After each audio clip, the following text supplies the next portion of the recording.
எங்களுக்கு கூடுதலான எண்ணிக்கை வேண்டும் என்பது பொதுவான ஒரு கருத்தாகவும் இருக்கிறது. பொது வெளியில், சமூக வெளியில் விடுதலை சிறுத்தைகளுக்கு இரட்டை இலக்கத்தில் தொகுதிகளை ஒதுக்க வேண்டும் என்கிற விவாதம் வெளிப்படையாக நடைபெற்றுக் கொண்டிருக்கிறது. நாங்களும் அந்த விருப்பத்தை வெளிப்படுத்தியிருக்கிறோம்.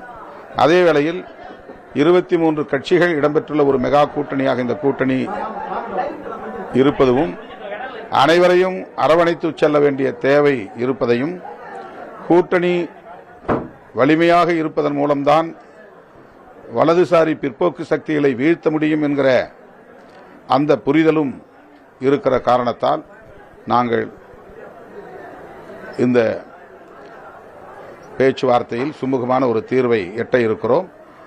நீங்கள் குறிப்பிட்டதைப் போல அதில் வலியும் உண்டு, அதே நேரத்தில் வலிமையும் உண்டு.